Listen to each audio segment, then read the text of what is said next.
Hi everybody, welcome to this 5th episode of HSP TV. I'm so glad that you're here, I'm so glad that you're able to join me.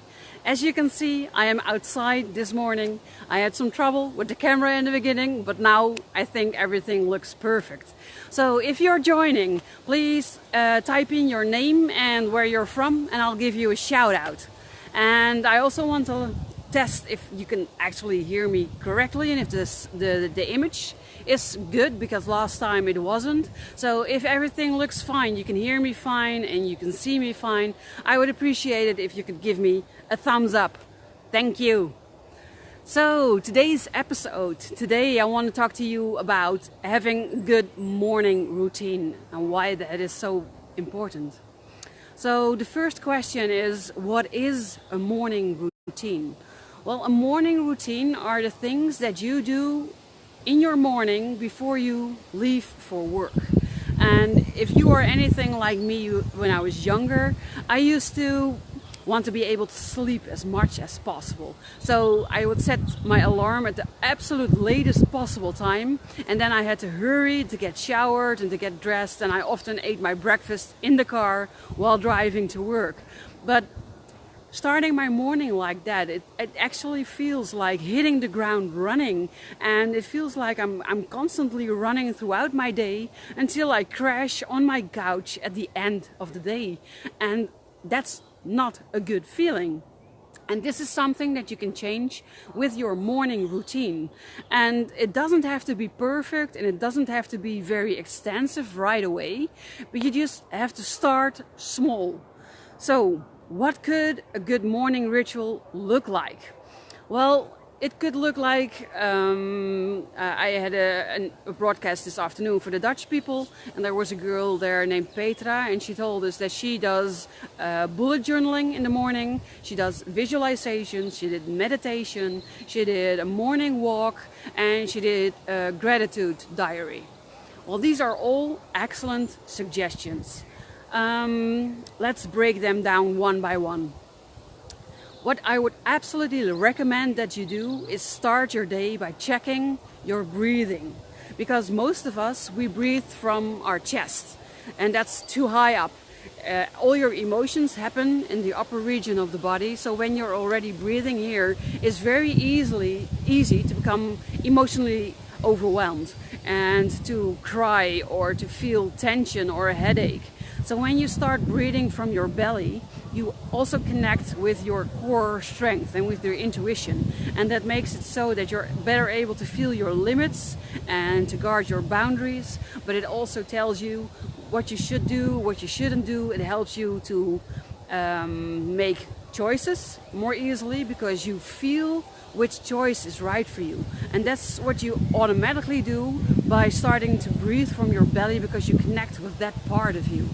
And it will also mean that you will not overload as easily. Hey Linda, nice that you're here. Thank you. And so that's something I would really recommend that you start doing. Start practicing belly breathing and you will feel the results of that. Another thing that I would really recommend you doing every day, every morning, is to ground yourself. Grounding means that you consciously connect yourself with the earth, but also with the earth energy. And you can compare that to a really old tree, for instance. If you have a really big, really old tree and it has no roots, what will happen when a storm passes? The tree will fall, of course, because it has no roots and it cannot stand. And that's what happens to a highly sensitive person who is not grounded. So what happens to the tree if it has roots and the storm comes?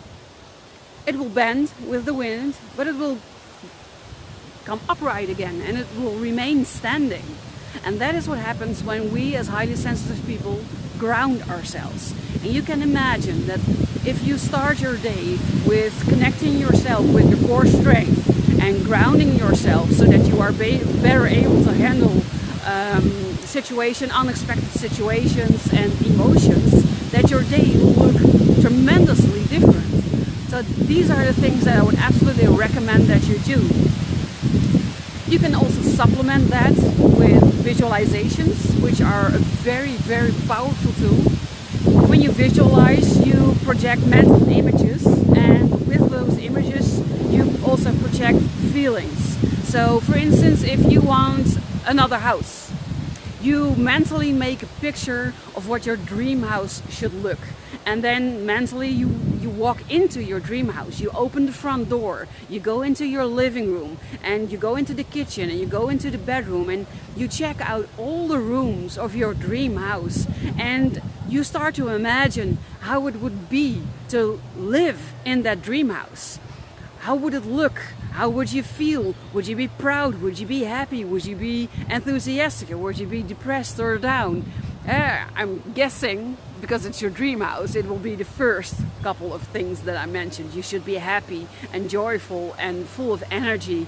And imagine living there. Imagine being there.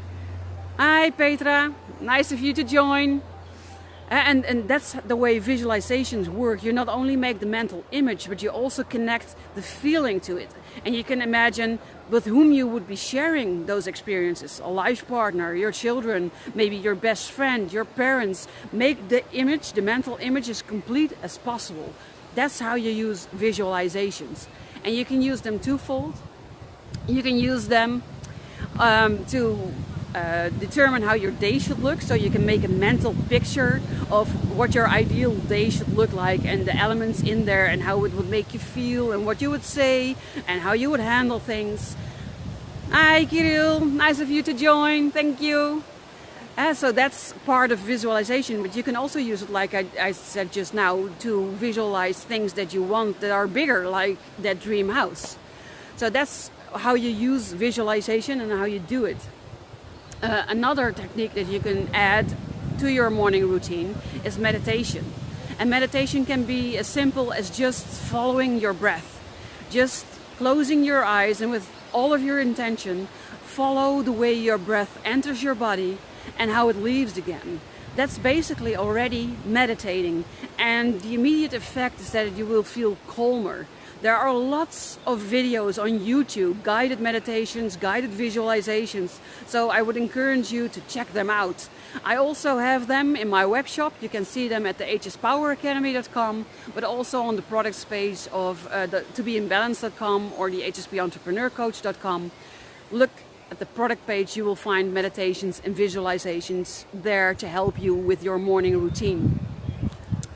Gratitude journal, like Petra said, is also a very good thing. In it you write down every day what you are grateful for, what you are thankful for, what you appreciate. And this will immediately put you in a positive energy, in a positive flow.